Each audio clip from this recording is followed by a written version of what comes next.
मुस्लिम league नून के सदर शहबाज शरीफ से साबिक सेनेटर वकार अहमद और KP के पार्टी सदर इंजीनियर अमीर मकाम ने मुलाकात की है। मजीद जानते हैं डॉन न्यूज के नुमाइंदे अदनान शेख से। अदनान शेख, आगाह कीजिएगा।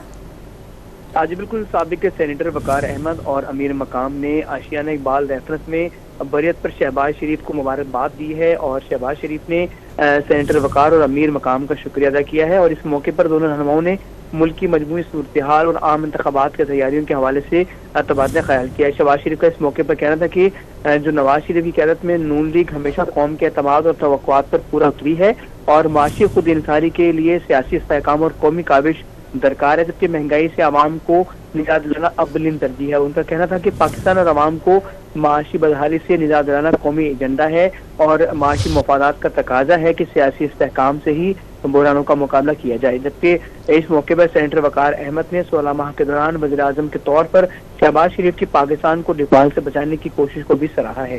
जी, मुलाकात के हवाले से अपडेट करते हैं अदनान शेख, आपका बहुत शुक्रिया।